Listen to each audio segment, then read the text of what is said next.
Okay, so I have a new job, um, and I actually started this month. It's a job in product, so I'm definitely in the right room. And I'm a big fan of outcome-driven roadmaps, so I'm very, very happy about what's happening here. But before I started this job, I did something which happened for the first time in my life, which was I took a break. I took a break of 3 months, and I did this because at the end of last year, not only did I realize that I was burning out, but also that it's not the first time when I'm feeling like this. So I decided to take this quarter off, not only to rest, but also to reflect, what's actually going on. And I realized that I actually burned out 3 times, or 3 times in my life, I experienced symptoms of burnout. I've worked in tech for more than 20 years, so please don't misunderstand this. It's not like every job I'm burning out, but it's happened more than once.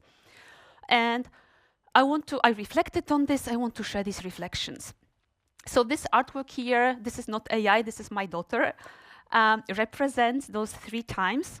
I don't want to go deep into every single one, but I have this belief that most failures in life, most hurdles in life can teach you something, right? So I want to just discuss what every single one of those events taught me. First one was at the university, I was getting my PhD. Second time was working for this San Francisco-based company, and if you know, there's zero overlap between working hours of Central Europe and the US West Coast. And the last time, this was a purely cultural thing, which I very briefly will cover. So, the university.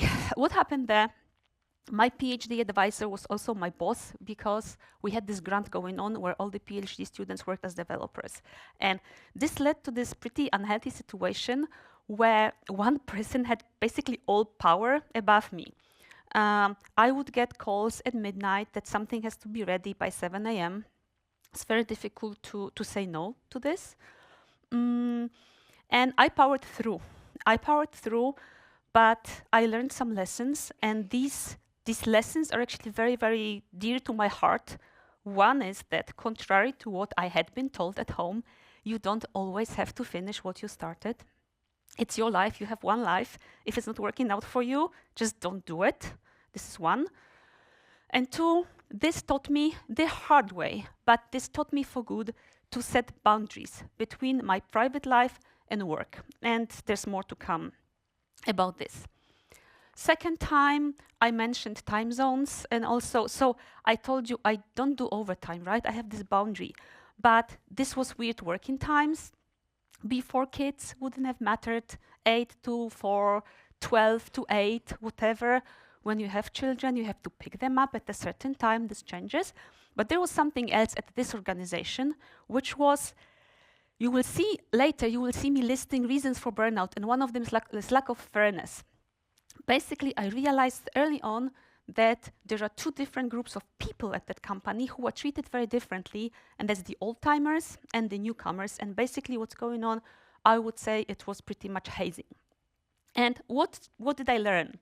So the first thing was I learned to trust my gut. And I think many people can think of this situation in their life where they actually realized that you have to do it, that you have intuition and you have to listen to it. This was it for me, because the reality is then on day 3, I realized what's going on. But, again, I stayed. And I fell for the sunken cost principle where I thought, yeah, but I quit my previous job and I went through the interview process. And then I was also thinking, oh, and this friend recommended me here. And if I quit now, he's going to look awful. And lessons, again, sunken cost, worst advisor ever. There's so much more to live and to experience. And then also, work is a business relationship. You don't own anybody anything. Or, of course, you owe the work that you are being paid for to your employer, but you're not responsible for, how anybody or everybody responds to your decisions. Last case, what happened there quickly was basically scaling. Scaling is hard. Scaling a culture is even harder. And scaling empathy is, yet another thing. It's difficult and you have to pay attention. And you will see this as one of the themes in this presentation, that culture is not taken for granted. You have to pay attention. And another thing, when the leadership team, is conflicted, it's often visible to people, and it's very hard to work with this. I had lessons in my previous slides. You may see that I have observations here, because these are not yet fully fledged lessons. I think it's a bit fresh. But one thing is this: fool me badly once, it's shame on me. So shame on you. Fool me badly twice, shame on me, which means it happened again, right? It happened again. It's on me to figure out why. How did I end up in this situation? I also learned that, again, you have to pay attention to culture. If you are hiring a lot of people, sometimes it's even one hire, which can change the culture to much better or much worse. You have to be careful about this. And I have a slide about this a bit later. I realized that women respond to changes in culture a bit differently than men, or I'll go into more detail in a second. So I want to spend a moment talking about causes of burnout. Those two causes are recognized commonly, and I actually interviewed some people when I was preparing for this talk, and especially the people who really did not have a lot of time to reflect, almost everybody told me the same thing. One was, I was working so much, I was working weekends, I was working evenings, my work was never done. And then the second thing was, my boss was awful, my boss was mistreating me, basically mobbing. And it's not this simple. One thing I like to do is to use this 5 whys analysis, so I'm burning out. Why? Because I'm working evenings, but why am I working evenings? And then you can open up this whole range of actual reasons. This thing here, this is not my own work, or not all my own work. There's a Forbes article about burnout that some of you might have seen. They actually list a lot of those reasons. Let me quickly go through them. So, lack of control. So sometimes people see where they could make a big impact, how they could improve things, but are not allowed to do it. This can lead to feelings of burnout. Insufficient reward. This can be just not being paid enough, or just not being recognized for your contributions. Lack of fairness. I gave you an example, right? Sometimes different groups of people are being treated differently. Job insecurity. This is kind of an obvious one. If you come to work every day thinking that you might get fired tomorrow, this leads to a constant feeling of stress, and of course it doesn't end well. Lack of community. So often you're not the only person seeing those things, right? But if you don't talk about people, if there's no space to talk to people about this, you're alone. So this is important. I'll say a few words about this a little later. Lack of clarity around goals, values misalignment, be it in the product that your company produces and how it's being used, or just inside the organization, how things are being done. And finally, blame culture as opposed to growth culture. A healthy organization learns from failures.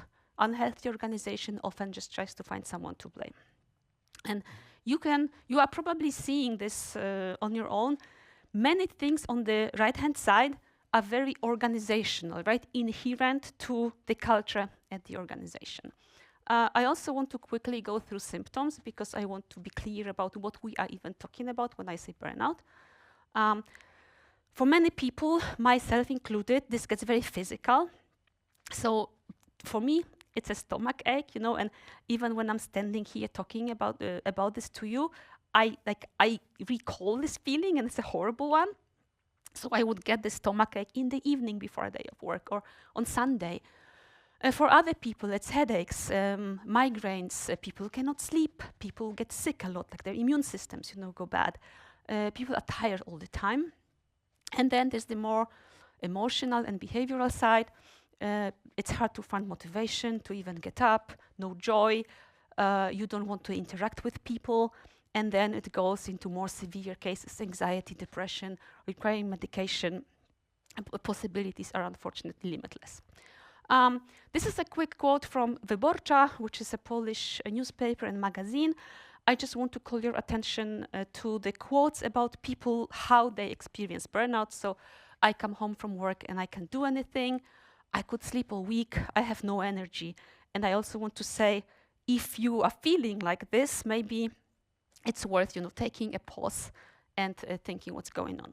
So I have a few crazy slides in my presentation. This is one of the crazy slides. And I want to flag something for you about gender issues. I don't have this is not a fully fledged idea or learning, but I did notice, and actually it has been pointed out to me, that women or maybe non-men respond a bit differently to changes in culture, and they respond faster. So there was this point where I was thinking about what's going on. Is this burnout? What should I do? And one of the product managers on my team came to me and said, have you noticed this? We had some rotation recently. People left, people came. And he said, I've noticed that 80% of the people who left were women, and 80% of the people we hired to replace them were men. What does it mean? And again, my very early hypothesis is that women are just more observant of culture. What this painting is symbolizing, this is a painting by my other daughter. It has a title. It's called Soon, a Shipwreck. And there's this belief, a myth maybe, actually I should have checked, but I haven't, that when a ship is about to sink, reds know about this and they flee.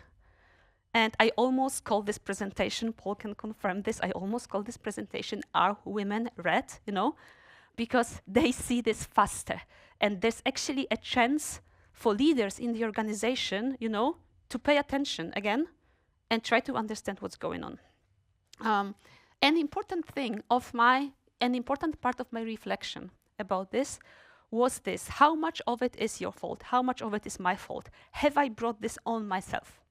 And the point I want to make is that, yes, there is a part in this, in how I personally approach work, that affects it, right? So work-life balance, I told you, I just don't do overtime. I don't.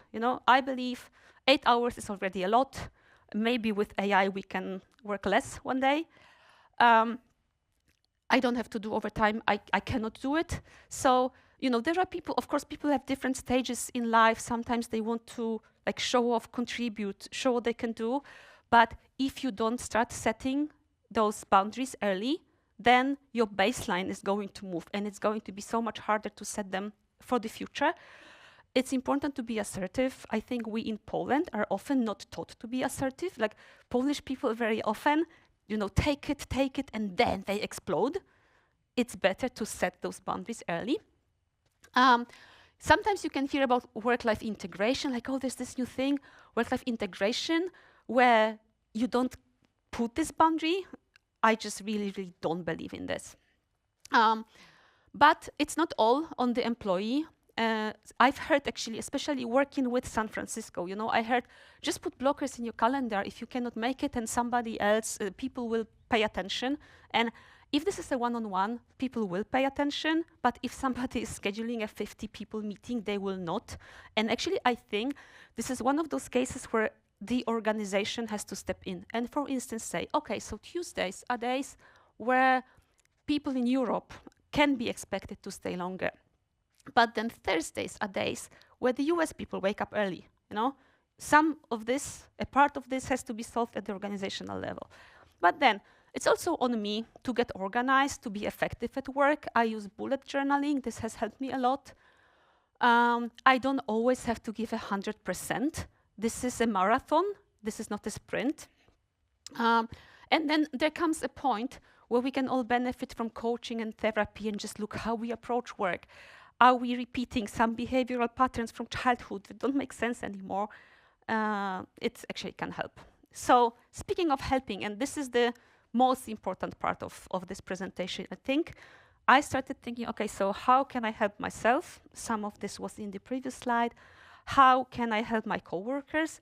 And how can I help my team? So helping myself. The first thing to do is to diagnose. You are product people, so you also may be aware that when we talk about product strategy, the first thing is to actually diagnose the problem and challenges that keep us from achieving our vision. I believe, this is one of my strong personal beliefs, that you cannot solve a problem if you don't name it properly, right? So first of all, understand, is this something I brought upon myself and I have to work on this, or is this organizational? In the end, things like time management, setting boundaries, these are the easy things to learn, the easy thing to fix and learn. But then there's this entire group of problems, the problems on the right-hand side, which stem from the organizational culture. And then I believe there are more questions to ask. The first question is, okay, so it's not a problem I caused, but can I fix it? Is it in my power to fix it? Is the first question. And the second question is, if it's in my power, what's the cost? And am I willing to bear this cost? And I think it's important because I have seen situations, and very often those situations were about counterproductive behaviors at work and escalating them, where someone took this challenge on and succeeded, but they got so tired from this, it cost them so much that the only thing they could do was quit anyway. So think about this. And then, of course, can you ask for help? You are probably not the only person seeing those things. So maybe you can team up and do something. And finally, this is my other crazy slide coming up. The most important advice from me is to quit if you have to. So if your job is killing you, if 1 week at this job is costing you a couple weeks of your life, and I do believe that in many scenarios it is what it is, I do believe the right step is actually to quit. Of course, we don't want to be job hoppers, so if it keeps happening, you have to understand what's going on. I understand that the market is horrible. I actually quit in this market, so I know how it feels. But we are also quite privileged, right? We are people in tech. It's still easier for us than it is for many other people. And now I want to share some inspiration with you, and the inspiration here is comes from unexpected sources, or unexpected for me. The first one is financial advisors. So I think some of them are probably scammers, but there's also a lot of good advice. And one very important thing is this. I believe every adult person should have an emergency fund, meaning money set aside worth 3 to 6 months of your salary for emergencies, right? And a very, very bad job, which is costing you your health, is an emergency. And if you have a fund like this, and luckily I did, because I did get my finances in check a couple years ago, you are no longer a prisoner, right? You can leave if you have to. So if you don't have a fund like that, this is maybe an unexpected place for this, but I'm encouraging you to set this up. Second, unexpected source of inspiration is the overemployed subreddit. Do you know what overemployed means? So the overemployed people are the people who are working more than one full-time remote job at the same time. I'm not going to go into the ethics of this, but I'm a Reddit user, and I became familiar with this particular subreddit when we had this developer who suddenly started underperforming, and it turned out he was working multiple jobs. I tried to understand the mindset. And there's this one piece of advice going on in this subreddit over and over again. You know, a new person comes and says, I'm not doing well financially. I want to try this. I can dedicate a year of my life to do nothing but work. How do I do this? What's your advice?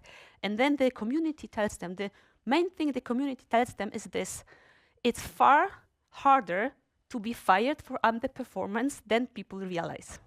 So those people are working 3 jobs. All they do is go to meetings, sometimes 2 meetings at the same time, and sometimes they mix up. And still, it takes those organizations months and months on end to let them go. Again, I'm not encouraging you to do it. What I'm trying to say is that if you start performing a little worse, right, because you are tired, you need to see a doctor, or you want to take a look around and maybe look for a new job, you will not be fired immediately, right? You are, unless your company is, of course, going through layoffs very actively, you are much safer than you think. It comes back to this, you don't always have to give your full 100%.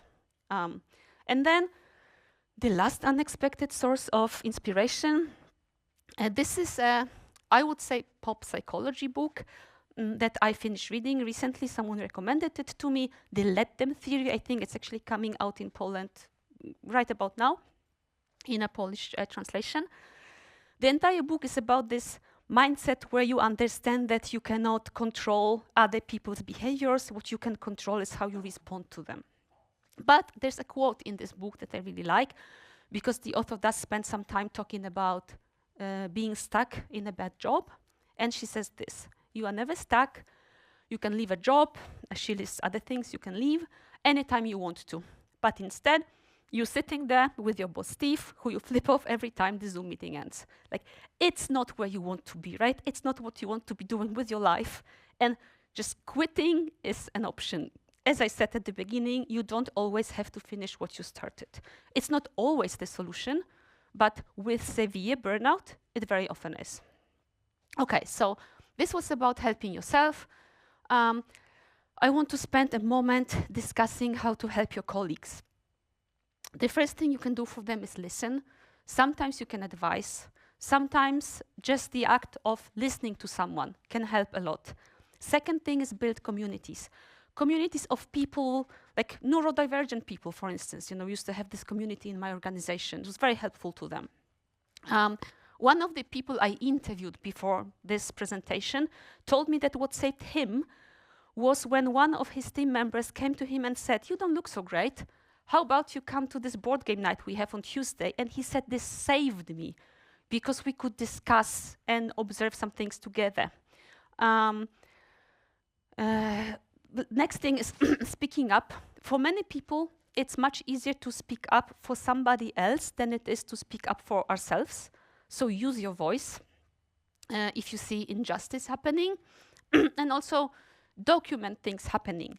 Because if you can all see things that should not be happening, this can come in handy just to have documentation, you know, notes about the day it happened, and so on. Finally, some advice to managers, right? What can you do as a leader to the team of people that you are responsible for? The first 3 points here are somewhat inspired by this TEDx talk that I'm linking here on the right, Why Great People Quit Good Jobs. And the main point that the speaker, Christy, does there is this. We often say that people don't quit bad jobs, they quit bad managers. And I'm sure it's true in many cases, but I've actually never quit a job because of a manager. It was always something else. Sometimes something I was running towards, sometimes something I was running from.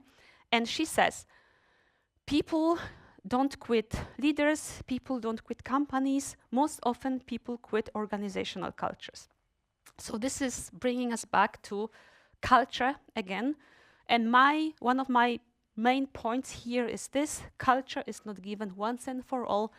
Pay attention to what's happening with culture, who's quitting, how people treat one another, and so on.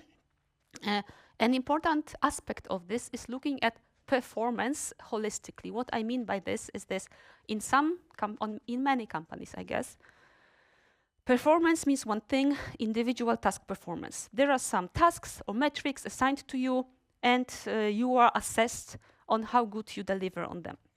But there are two more things to performance. One is citizenship behaviors. So does this person help other people? Is this person making other people perform better?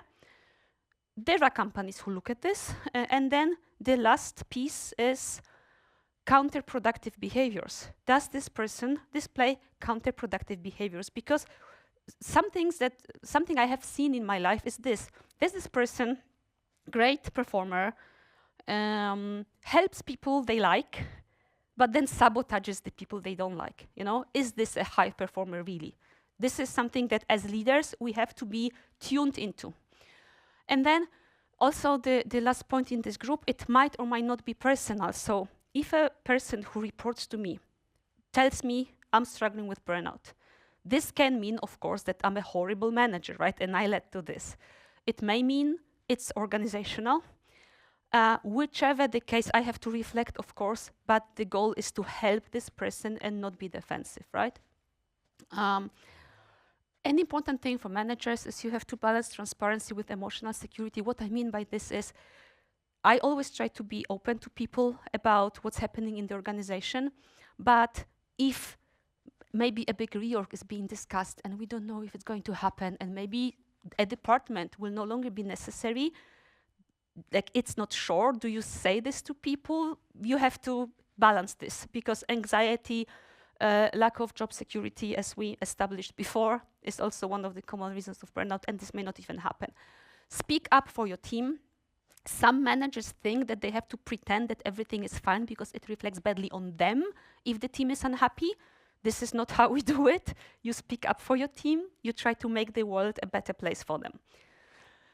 The next important point is if a person on your team is struggling, you should try to diagnose or help them diagnose what's going on. So coming back to, is this something they brought on themselves? Are they unable to work with the calendar? Can we teach them, coach them to be better with the calendar? Or is this something organizational? Foster growth culture, right? So we should be willing to learn from failures, exchange feedback. Important thing, assigning people to correct types of jobs. We talked about values misalignment. And something I discovered is, there are people who excel at boring tasks. You can assign them stuff that nobody else wants to do and they will be happy. And there are people who need a new thing every day. And in many organizations, there actually is space to work with all of them. So see what works for them. And also manage your expectations. So again, as managers, as leaders, we have to understand that people can be struggling for different reasons. And we have to be also open to what's happening and how to help them. So this is pretty much it. I just want to sum up the main points from this. I took you to many weird corners, I guess. So the first main point is this. There are both personal and organizational components to burnout. It's important to understand which is which and who can help with what. Second, diagnose problems before attempting to fix them. Very general rule, I think. 3, if a job is killing you, quit. And finally, and maybe the most important one, culture is not given once and for all. Pay attention to this. We are all responsible for this, and especially as any sort of leaders, even more so. Thank you very much.